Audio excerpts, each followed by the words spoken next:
मेरे पापा ने मुझे बताया था एक्चुअली कि एमके यादव सर हैं, यूपीएससी की तैयारी कर रहे हैं। मैं तो बहुत खुद को लकी फील करती हूँ, मेरी फ्रेंड ने आपको सजेस्ट किया था। मैंने आपका ही कोर्स इसलिए ज्वाइन किया था क्योंकि आपके कोर्स से ये था आंसर राइटिंग भी डे टू डे एक्टिव हो जाएगी। तो हस्बैंड यही बोले कि नहीं, इनका सर का करो, आइए सबका बैच आ रहा है, तुम बस ये ज्वाइन करो। उसका फायदा सर मुझे ये हुआ, और मुझे नहीं पता सर, मैं वो 5-5 मिनट में आंसर लिख रही थी वहाँ पे। तो सर से मैं एक बार मिला तो वो बोले कि तुम बस झेल जा किसी तरह मेरे को 1 महीना। सर जैसे आपने पहले क्लासेस ली थी साइंस ऑफ आंसर राइटिंग में, 8 से 10 क्लासेस शायद थी, तो उसके बाद एक दिमाग में एक फॉर्मेट सा बन गया था। तो आपका प्री के लिए, यूपीएससी प्री के लिए भी कोई बैच चलता था, तो मेरा सर एक ड्रीम था कि कभी मैं मेंस दूंगा तो आपके साथ। जो सिलेक्शन दिलाया वो आइए सभी था। Sir mains answer writing sir मैंने आपका कोर्स ज्वाइन किया था 2024 में। सर मेरा बेसिक मटेरियल केवल आपका था सर। लॉजिक ये तक मैं आपको पहले से जानता था। फिर मुझे एमके सर के बारे में पता चला। आपकी मैंने क्लासेस देखे हुए थे YouTube पे। मैं आईएएस सर से एसोसिएटेड थी। I would say thank to the IAS team. The IAS hub नाम की कोचिंग है एमके यादव सर की। यादव सर के बारे में जानकारी मिली। मैंने आईएएस सबसे यूपीपीसीएस प्रीमियम बैच ज्वाइन किया था। आईएएस हब आईएएस हब की वेबसाइट पर यूपीपीसीएस टॉपर्स की आंसर कॉपीज फ्री में उपलब्ध हैं। उन्हें आप हमारी वेबसाइट से डाउनलोड करके आंसर राइटिंग सीखें और अपनी रैंक सुनिश्चित करें। नमस्कार,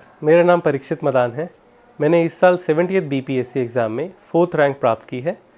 ये मेरा बीपीएससी में पहला अटैम्प्ट था, बट मेरी यूपीएससी और स्टेट पीसीएस की जर्नी मिला के मैंने आज तक 10 मेंस लिखे हैं। इस लंबी और घुमावदार जर्नी को साझा करने से पहले मैं आपको अपनी फैमिली बैकग्राउंड और अपनी एजुकेशन के बारे में बताना चाहूँगा। मैं हरियाणा के गुरुग्राम ज़िले के बादशाहपुर गाँव से बिलोंग करता हूँ। हमारी एक जॉइंट फैमिली है। हमारा एग्रीकल्चर का साथ में फैमिली का शूज़ बिज़नेस भी है, तो मेरे फादर एग्रीकल्चर और बिज़नेस दोनों चीज़ें देखते हैं। इस जर्नी में मेरी सिविल सर्विसेज की तरफ रुचि होने का कारण मेरे ग्रैंडफादर थे। मेरे दादाजी श्री आत्म प्रकाश मदान जी, उनकी गवर्नमेंट सर्विस में उनको एक जॉब मिली थी। He was selected as a PGT trainer for painting, but because of family responsibility वो ज्वाइन नहीं कर सके। उनको पूरी जीवन इसका मलाल रहा कि वो गवर्नमेंट सर्विस को सिलेक्ट होने के बाद भी वो ज्वाइन नहीं कर पाए।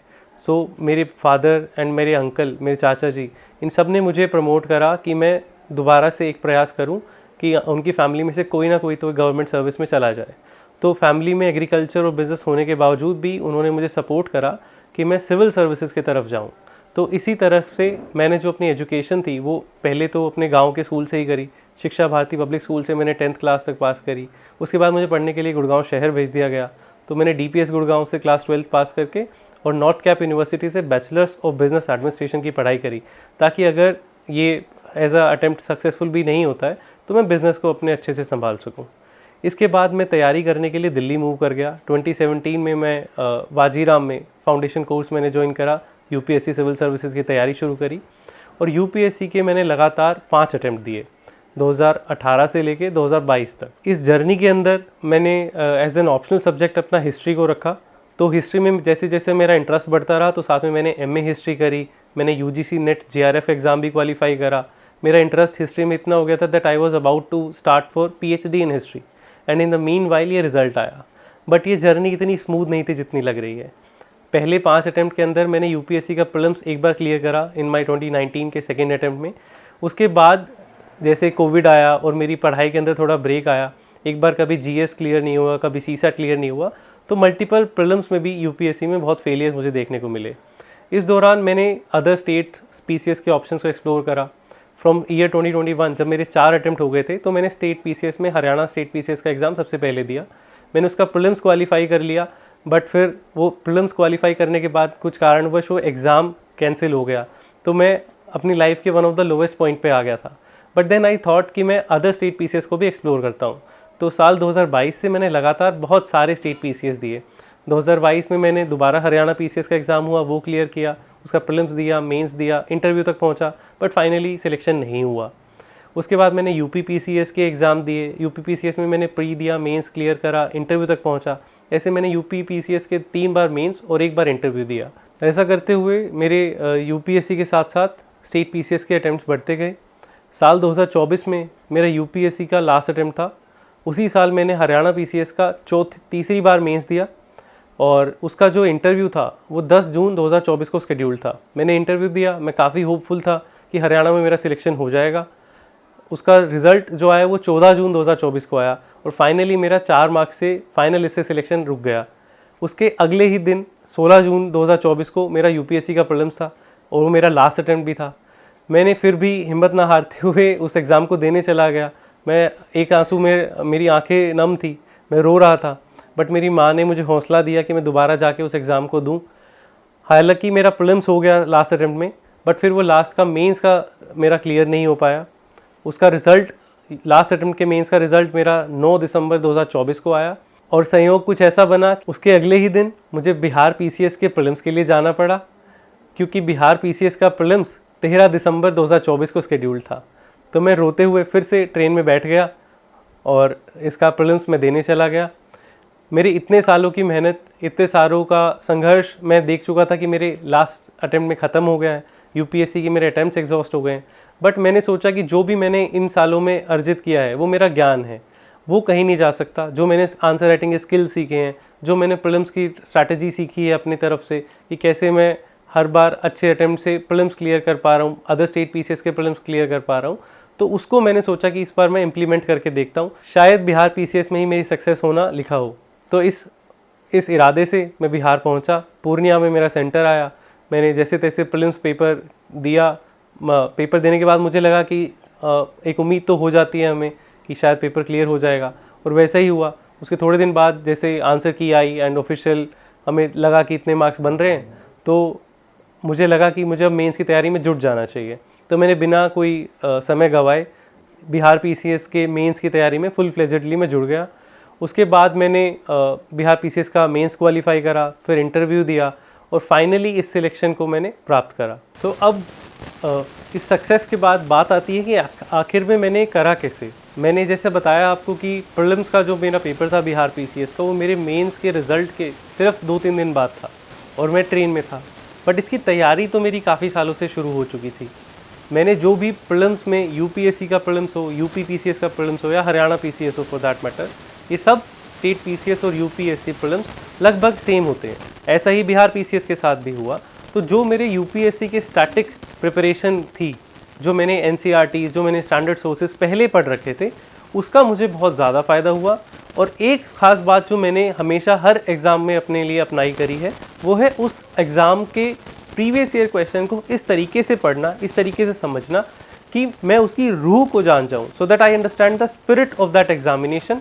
उसके लिए मैं क्या करता था, मैं सारे पीसीएस के जो प्रीवियस ईयर क्वेश्चन होते थे उसको एक फॉर्मेट में प्रिंट आउट करवा लेता था, उनको रेगुलरली पेज बाय पेज बहुत जल्दी पढ़ता था। मतलब I use to take a very long sitting. मैं करीब 2-3 घंटे की मिनिमम एक सिटिंग लेता था। कभी कभी वो सिटिंग 4 से 5 घंटे की हो जाती थी, जिसमें मैं सिर्फ एक सोल ऑब्जेक्टिव होता था कि मैं प्रीवियस ईयर क्वेश्चन को एनालाइज कर रहा हूँ। एनालाइज कैसे करता था, मैं लगातार क्वेश्चन पे क्वेश्चन सॉल्व करता रहता था। तो करीब 200-300-400 क्वेश्चन जब आप एक बार प्रीवियस ईयर क्वेश्चन के लगा लेते हो एक सिटिंग में, तो आपका माइंड बड़े तेज़ी से उसको प्रोसेस करने लग जाता है। तो you are trying to get very used to that feeling of that paper. आप उस पेपर की रूह को उस समय पहचानने लग जाते हो। ऐसा ही मैंने बिहार पीसीएस के प्रीलिम्स के साथ करा। मेरे पास ज़्यादा समय नहीं था। यूपीएससी के मेंस जब मैं एग्ज़ाम दे चुका था सितंबर में, और उसके बाद दिसंबर में ये प्रीलिम्स होने वाला था। मेंस के बाद लेथार्जी आ जाती है, बहुत ज़्यादा समय नहीं बचता है। बट नवंबर और मेजरली अक्टूबर के लास्ट वीक और नवंबर में जितना मुझे टाइम मिला, उसमें मैंने इसके प्रीवियस ईयर क्वेश्चन को इस तरीके से समझा कि उसके एसेंस को मैं पकड़ सकूँ। और ऐसा ही हुआ। मैंने आइडेंटिफाई करा कि बिहार पीसीएस के प्रीलिम्स के लिए specially they are focusing more on NCERTs of science. तो मैंने 6 to 10 की एनसीईआरटीज अच्छे से पढ़ी, बट उसमें भी I solely focused on those aspect of chapters जहाँ से क्वेश्चंस बार बार आ रहे हैं। For example baking soda, caustic soda, या आई वाला जो चैप्टर है, eye and the colourful world, इन टाइप के चैप्टर से अगर क्वेश्चन ज़्यादा आ रहे हैं, केमिस्ट्री से क्वेश्चन ज़्यादा आ रहे हैं, then I would have to focus on the work of those chapters. मैंने उसके प्रीवियस ईयर क्वेश्चन लगाए, ना सिर्फ बिहार पीसीएस के प्रीवियस ईयर क्वेश्चन लगाए, बल्कि यूपी पीसीएस के प्रीवियस ईयर क्वेश्चन भी साथ साथ लगाए, ताकि मुझे एक फिक्स पैटर्न समझ में आ जाए कि कोई भी एग्जामिनर इन चैप्टर्स में से कैसे क्वेश्चन बनाएगा। और वैसा ही हुआ। मैंने उसके बाद साइंस के साथ साथ हिस्ट्री और ज्योग्राफी, इन सब के भी सोर्स ट्रेसिंग करी, जिसकी सोर्स मुझे मिली कि ल्यूसेंट की बुक में से भी बहुत सारे क्वेश्चंस आ जाते हैं। इसके साथ साथ बच्चे बहुत ज़्यादा कंफ्यूज रहते हैं कि करंट अफेयर्स के लिए क्या करें, करंट अफेयर्स के लिए कौन सी मैगजीन पढ़े, कितना पढ़े। मैं उस चीज़ से थोड़ा सा बचता हूँ। मेरी अप्रोच इसमें थोड़ी सी अलग हो सकती है, शायद आप लोगों को हो सकता है अच्छी लगे या ना लगे, बट हमेशा मैंने जो भी पाया है इतने सारे स्टेट पीसीएस में कि हमेशा स्टैटिक इज़ द किंग। इस साल अगर आप 70th बीपीएससी का प्री देखें या 71st बीपीएससी का प्री देखें, तो क्वेश्चंस करंट अफेयर्स से आए हैं, बिल्कुल आए हैं। जैसे कि G20 G20 समिट कहाँ हुआ था, उनमें उन्होंने ऑप्शन दिए कि रियो डी जेनेरियो उसका डिक्लेरेशन थी या ये कहाँ पे होता है, इसका ऑब्जेक्टिव क्या है। बट आइडिया ये था उस क्वेश्चन का कि 18 G20 समिट आपको करंट अफेयर की वजह से नहीं पढ़ना था, आपको इसलिए पढ़ना था कि जब वो साल 2023 में हुआ था तो वो दिल्ली में ही हुआ था, तो रियो डी जेनेरियो की तो बात ही नहीं है। अब इतनी मेजर चीज़ हो जाए उसको आप करंट अफेयर्स थोड़ी ना बोलेंगे, वो तो आपकी स्टैटिक का भी पार्ट बन जाएगा, क्योंकि एग्जाम में क्वेश्चन जब आया जब साल 2025 चल रहा है और ये न्यूज़ 2023 की है, बट ये इतनी मेजर डेवलपमेंट है कि आप भूल नहीं सकते उसको। तो I consider that as a part of static. अगर आपको वो पता है तो it doesn't matter whether you know कि रियो डी जेनेरियो में क्या हुआ था या नहीं होता, बिकॉज आंसर उसका नन ऑफ द अबव है। ऐसा ही आपको बिहार के ही स्टैटिक को भी बहुत अच्छे से समझना होगा। फॉर एग्जाम्पल वो क्वेश्चंस पूछते हैं कि कोसी मेचूर रिवर लिंक प्रोजेक्ट है तो वो कौन से डिस्ट्रिक्ट को हेल्प करेगा। अब आपको लगेगा कि ये क्वेश्चन तो करंट अफेयर का है, कौन सा डिस्ट्रिक्ट है मैं याद कर लूँ, बट अगर आपने बहुत अच्छे से बिहार की ज्योग्राफी देखी है, मैप्स पढ़े हैं, देन यू नो कि these river flow through the Seemanchal region of Bihar. तो सीमांचल रीजन में जितने ज़िले हैं, पूर्णिया है, कटिहार है या किशनगंज है, तो उन्हीं ज़िलों को तो हेल्प करेगा। तो अगर आपने उस साल का करंट अफेयर्स पढ़ा हो या ना पढ़ा हो, बट आपको ज्योग्राफी पता है, then you would be able to solve that. तो अगर ऐसा करके हम अपने स्टैटिक को बहुत सॉलिड कर लेंगे तो करंट अफेयर्स की बहुत ज़्यादा टेंशन नहीं लेनी होगी। हाँ, इसमें एक बात बहुत ध्यान रखने की है कि हमें करंट अफेयर्स को बिल्कुल इग्नोर नहीं कर देना है। मैंने जो अपनी सोर्स फॉलो करी थी करंट अफेयर्स के लिए वो है एडुटेरिया की करंट अफेयर मैगजीन, एक बिहार स्पेसिफिक मैगजीन आती है, एक नेशनल करंट अफेयर की मैगजीन आती है जिसके अंदर इंटरनेशनल न्यूज़ भी होती है। तो ये दो करंट अफेयर की मैगजीन मैंने बिहार पीसीएस प्रीलिम्स के लिए करी थी। इसके साथ ही मैंने एडुटेरिया की ही तथ्य संग्रह नाम की बुक आती है जो कि स्टैटिक फैक्ट्स आपके कवर करती है, तो ये मैंने साथ में फॉलो करा था।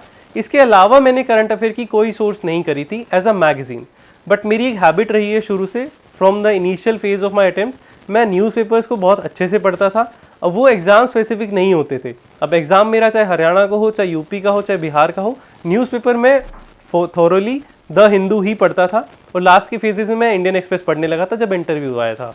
तो ये मेरा कांस्टेंट रहा है न्यूज़पेपर एज अ सोर्स, और करंट अफेयर के लिए मैंने इन मैगजीन्स के अलावा बिहार में कुछ भी और फॉलो नहीं करा। इवन ड्यूरिंग माई यूपीएससी के अटेम्प्ट मैंने कभी विजन आईएएस की पीटी 365, मे 365 ये मैं नहीं पढ़ पाता था, because I consider them very बल्कि, और ये हमारा जो फोकस है वो स्टैटिक से हटा देती है, एंड आई थिंक वो हम कभी भी अफोर्ड नहीं कर सकते। In this exam also static remains the king. Current affair की आपको एक सोर्स फॉलो करनी है, बट उसको थॉरोली करना है कि अगर उसमें से क्वेश्चन आए तो आप उसको भूलें ना। करंट अफेयर्स के लिए वो सोर्स मैटर नहीं करती, आपकी रिटेंशन मैटर करती है, क्योंकि अगर आप क्वेश्चंस देखेंगे तो वो इसी टाइप से आपसे पूछ रहे हैं कि आपको उसको तक कितना रिटेन कर पा रहे हो। फॉर एग्जाम्पल बानू मुश्ताक पे क्वेश्चन आया था, आई थिंक 71st बीपीएससी में आया होगा, मैंने पेपर बाद में देखा था, हालांकि मैंने 71st बीपीएससी का प्रीलिम्स नहीं दिया था। 71st बीपीएससी में जो एक क्वेश्चन आया तो ये हमें पूछ रहा है कि बानू मुश्ताक ने इनमें से कौन सी बुक लिखी है जिसके लिए उनको बुकर प्राइज़ मिला है, तो शायद उसका हार्ट लैम्प नाम का आई थिंक उसका आंसर था। बट क्या सिर्फ हमें हार्ट लैम्प ही पता होना चाहिए? क्या हमें ये नहीं पता होना चाहिए कि दीपा भेस्टी ने उसके साथ उसको ट्रांसलेट करा था?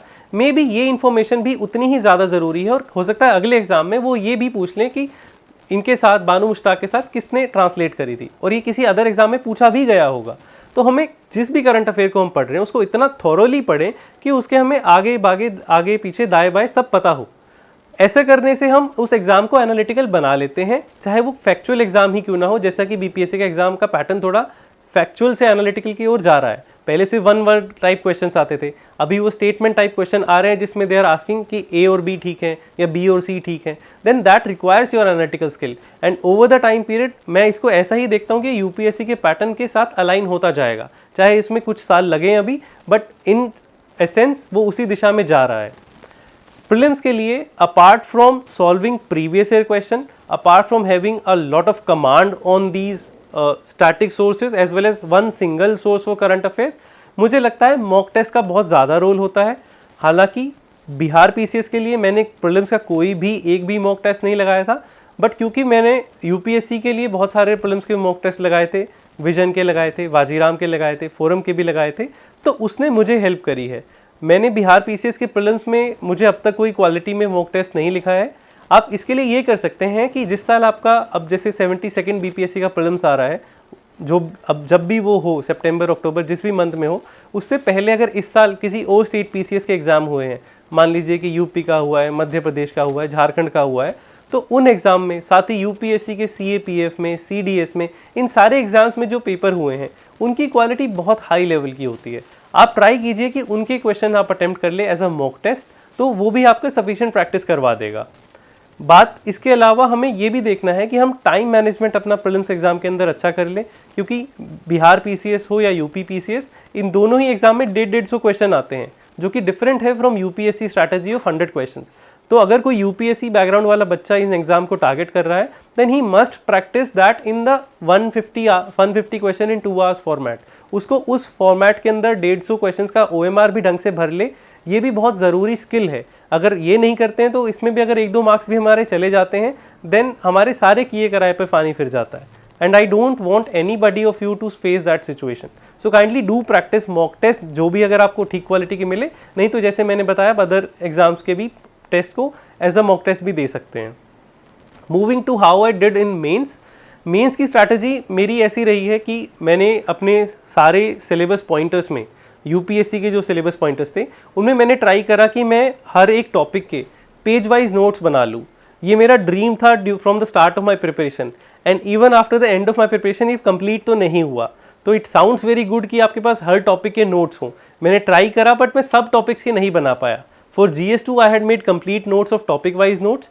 GS3 में इंटरनल सिक्योरिटी, एग्रीकल्चर, इकोनॉमी, इन सब के मैं बना चुका था, बट सारे सिलेबस के मैं अपनी पूरी जर्नी में भी नहीं बना पाया था। अगर आप बना सकते हैं तो बनाइए बिल्कुल। मेरे पास क्योंकि समय कम पड़ गया था इन माई लास्ट फ्यू अटेम्प्ट्स, तो मैंने जिन जिन टॉपिक्स पे नोट्स मेरे पास प्रिपेयर हो गए थे वो ठीक है, जिन पे नहीं हुए थे तो मैंने कोचिंग मटेरियल्स का सहारा लिया था।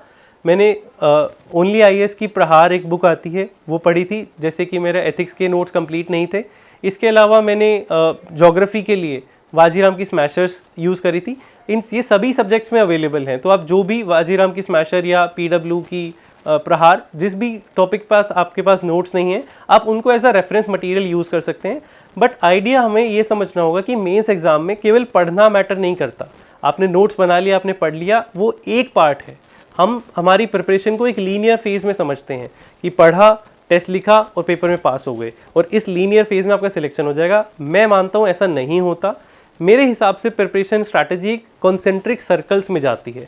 कॉन्सेंट्रिक सर्कल से मेरा मतलब है कि मैंने एक टॉपिक देखा, सिलेबस के अंदर लिखा हुआ है, मान लीजिए कि आर्ट फॉर्म्स, लिटरेचर, आर्किटेक्चर, ये GS1 में यूपीएससी में लिखा हुआ है। बिहार PCS में भी लिटरेचर पे क्वेश्चन आते हैं, आर्ट फॉर्म्स पे क्वेश्चन आते हैं। तो मैं उसको सबसे पहले ब्रेनस्टॉर्म करूँ। So 5 wives and 1 husband strategy, it means what, when, why, where and who. 5 ये W, इनके साथ एक H यानी कि हाउ। ये सब चीज़ें अगर मुझे एक टॉपिक के बारे में पता है तो मैंने उसको, अगर मैं इन 6 चीज़ों के आंसर दे पा रहा हूँ, 5 W और 1 H का आंसर दे पा रहा हूँ, और ये सब चीज़ें मुझे उस टॉपिक के बारे में पता है, then I could safely say that I know that topic, at least I have read that thoroughly. But that is where why works just getting started. उसके बाद मैंने उसको ब्रेनस्टॉर्म करना है from the previous year question. क्या मेरे को इन 5 चीज़ों के बारे में पता है, इन 6 चीज़ों के बारे में पता है, अब मैं क्या इसका प्रीवियस ईयर क्वेश्चन लिख सकता हूँ? Let me try writing that, and while writing I am brainstorming कि इसमें मैं और क्या क्या पॉइंट लिख सकता हूँ। During my writing I would come across vacuums in my preparation, कि मैंने एक हेडिंग बना दी कि लेट्स से कि what was the contribution of Gupta to the art of Bihar. अगर उसके अंदर मेरे पास 5 पॉइंट्स ही आ रहे हैं और 5 पॉइंट्स में से 3 पॉइंट ऐसे हैं जिसमें मैं एग्जाम्पल नहीं लिख पा रहा हूँ, तो मेरे आंसर के अंदर कुछ ब्लैंक स्पेसेस मुझे दिखेंगे, ये वैक्यूम है। अब मेरी पढ़ाई का गोल ये है कि मैं उन वैक्यूम्स को भर लूँ। कैसे भरूँगा? I can do that by again going to my source material. अगर मेरे पास उसके नोट्स हैं तो मैं दोबारा नोट्स में जाऊँगा कि मेरे पास गुप्ता पीरियड्स के आर्ट के कॉन्ट्रीब्यूशन में क्या क्या लिखा हुआ है, मैं वहाँ से देख के लिख सकता हूँ। अगर मेरे पास नोट्स नहीं है तो एज आई मेंशन कि मैं वाजीराम की स्मैशर या ओनली IAS की प्रहार में से वो चीज़ें देख के अपने आंसर में लिख लूँ। उसके बाद मैं और वैल्यू एडिशन करूँ कि क्या अभी करंट अफेयर्स में कुछ हिस्ट्री का चल रहा है, क्या हो सकता है गुप्ता पीरियड के बारे में कुछ करंट अफेयर्स में आया हो सकता है कोई नया म्यूजियम बना हो या ऐसा कुछ। अगर most of the time history में करंट अफेयर्स का वैल्यूएशन नहीं भी हो पाता, but if that question is relating to let's say international relation और इकोनॉमिक्स से रिलेटेड है, तो वहाँ पे करंट अफेयर का बहुत सारा वैल्यूएशन मुझे मिल जाता है। मैं करंट अफेयर का वहाँ से ढूंढूँ इंटरनेट से और वहाँ पे 1-2 पॉइंट एक्स्ट्रा लिख दूँ। इसके साथ ही अगर मैंने कोई टेस्ट सीरीज से क्वेश्चन लिया है या प्रीवियस ईयर क्वेश्चन का ही मुझे मॉडल आंसर कहीं से मिल गया, तो वहाँ से 2-4 चीज़ें मैंने अपने इस आंसर के अंदर ऐड कर ली। तो अब मेरा ये एनरिच्ड आंसर बन चुका है, मेरे वैक्यूम भर चुके हैं। अब मैं इसको एक अच्छे से छोटे से पेज के अंदर उतार लूँ तो मेरे गुप्ता पीरियड के नोट्स अब तैयार हैं। अब मेरा एक सर्कल कंप्लीट हो गया है कि मैंने पढ़ा, मैंने ब्रेनस्टॉर्म करा, मैंने आंसर लिखा, आंसर के अंदर मैंने वैल्यू एडिशन करा और उसके नोट्स बना ली। ये 5 सर्कल में मेरा एक सर्कल तैयार हो गया। अब इसकी मैं कितनी रिवीजन करूँगा, इसको मैं पूरा एक मॉक टेस्ट दे दूँ जिसके अंदर मेरे गुप्ता, पाला, मौर्य सब आर्ट फॉर्म का एक पूरा टेस्ट होगा, GS1 का आर्ट एंड कल्चर का टेस्ट होगा, उसमें मैंने पूरा एक बार रिवाइज कर दिया तो मेरा एक कॉन्सेंट्रिक सर्कल एक और बन गया। एक सर्कल पहले था, एक सर्कल और बन गया। मैंने तीसरा टेस्ट दिया तो मेरा सर्कल एक और बन गया। तो ऐसे गोल गोल कॉन्सेंट्रिक सर्कल जैसे जैसे बने तो मेरी प्रिपरेशन का लेवल ऐसे ऊपर गया। तो this is how vertically you grow in state PCS and UPSC mains preparation. It is never this linear growth that you would achieve. जितनी आपकी कॉन्सेंट्रिक सर्कल बढ़ेंगे, जितने नंबर ऑफ आइट्रेशन में आप टेस्ट देंगे, उतनी आपकी तैयारी होगी। This is what I believe, this is what I try to do. जिस टॉपिक पे मेरे पास फाउंडेशनल नोट्स खुद के नहीं थे, उस पे मैंने ऐसे मॉडल आंसर टाइप के नोट्स अपने बना लिए थे and I think this is what paid me well. मैंने मेंस के लिए फोरम IAS की बिहार PCS की टेस्ट सीरीज ज्वाइन की थी, बट मुझे बहुत ज़्यादा फ्रूटफुल वो नहीं लगी बिकॉज उसका पैटर्न स्टेट PCS से अलाइन नहीं था। उनमें क्वेश्चन के जो मार्क्स थे, मार्क्स डिस्ट्रीब्यूशन थे और जो स्पेसिंग थी और जो मॉडल आंसर की क्वालिटी थी, फ्रैंकली मुझे वो बहुत कंफर्टेबल नहीं लगी। I reported that to the institute as well and शायद उन्होंने अब इसमें कुछ इंप्रूवमेंट कर लिए हो। बट अगर बच्चों को भी ऐसे कोई मॉडल आंसर नहीं मिलते हैं या अच्छी मेंस की टेस्ट सीरीज नहीं मिलती है, they can again write down a complete test of the previous year question in a 3-hour format itself and get that evaluated from your mentors or senior। इसमें कोचिंग से ज़्यादा in guidance role का बहुत ज़्यादा मैं समझता हूँ role है, जो आपको एक्चुअल आपके आंसर्स को पढ़ के, आपकी प्रीलिम्स के मार्क्स को देख के, आपकी कवरेज को देख के आपको एक सही स्ट्रैटेजी की ओर गाइड कर सके। यहाँ एक फाउंडेशनल कोचिंग से ज़्यादा मैं इनका रोल समझता हूँ। इसके लिए आप अपने सीनियर से कंसल्ट करें, कोई और सिलेक्टेड पर्सन हो उनसे उनके टच में आए और अपने आंसर्स पे फीडबैक ज़रूर लें सो दैट यू नो कि एक्चुअल में कहाँ इंप्रूव और करा जा सकता है। क्योंकि मेंस का एग्जाम लिखने के बाद हमें ऐसा लगता है कि हमने सारे क्वेश्चंस के आंसर दे दिए और हम इस लिस्ट में आना डिजर्व करते हैं, बट अक्सर ऐसा नहीं होता। हो सकता है कि हमारे आंसर की प्रेजेंटेशन में कुछ कमी रह गई हो, हमने वर्ड्स पूरे लिखे हैं बट हो सकता है वो वर्ड्स में कीवर्ड्स ना आए हो, एग्जाम्पल्स ना आए हो, डायग्राम्स ना आए हो, शायद उस इन्फॉर्मेशन को बेटर वे से प्रेजेंट किया जा सकता हो, किसी ने और प्रिसाइजली उसको लिखा हो, तो शायद कोई और आपसे बेटर डिजर्व करता है। इसलिए आपको हमेशा एक स्टैंडर्ड रखना पड़ेगा, किसी से गाइडेंस लेनी पड़ेगी। उस फॉर्म में आप किसी ट्रेडिशनल कोचिंग की तरफ जाएं, किसी पर्सनल मेंटर की तरफ जाएं, वो आप जैसे आपको सुविधाजनक हो आप देख सकते हैं। एक बार हमारा मेंस हो जाता है इस तरीके से, तो बात आती है इंटरव्यू की। इंटरव्यू के लिए स्पेशल प्रिपरेशन मैंने नहीं की थी क्योंकि मैं इस बिहार PCS से पहले भी कई बार इंटरव्यू दे चुका था और मैं उस टाइम वर्किंग भी था, तो मैं ज़्यादा टाइम इसको नहीं दे पाया था। मैंने इंटरव्यू के लिए स्पेसिफिक प्रिपरेशन जो करी वो करंट अफेयर्स की ही करी। करंट अफेयर्स मेरा रेगुलर पार्ट रहा है लाइफ का। I have been avid reader of newspaper, तो मैं उससे अब्रिज रहता था। और जो मेरा बिहार PCS का इंटरव्यू का एक्सपीरियंस हुआ वो भी कुछ इस तरीके से हुआ कि उन्होंने मेरे बैकग्राउंड को और करंट अफेयर को लिंक करके क्वेश्चंस मुझसे पूछे। मेरा बैकग्राउंड हिस्ट्री सब्जेक्ट का रहा है एंड उस टाइम पे मेरा फरवरी में इंटरव्यू था, तो USA एंड वेनेजुएला का देवर न्यूज़ की वहाँ पे उनमें जंग छिड़ने वाली है।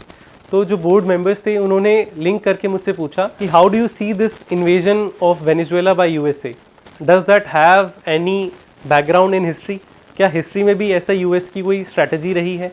Then I came to know that the board member was trying to ask me Then I came to know that board member was trying to ask me about the Monroe Doctrine of USA, that USA always wanted कि उनका जो western hemisphere है उन पे उनका control रहे। तो इस तरीके से बैकग्राउंड को करंट अफेयर से लिंक करके वो क्वेश्चंस पूछते हैं।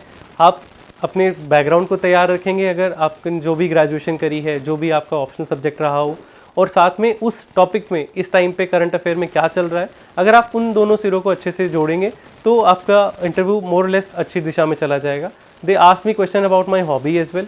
तो मेरी हॉबी थी कैलिस्थेनिक्स करना, so I try to do my workout in parks और ओपन स्पेसेस में। तो they ask me certain questions about calisthenics which I was able to comfortably answer, and interview went very well and I think I got good marks out of it. So this was my strategy of how I did it. What sources did I follow? I have told you all. Books के name, standard books के name आपको already पता है, आपने बहुत videos में देख लिए होंगे। धन्यवाद।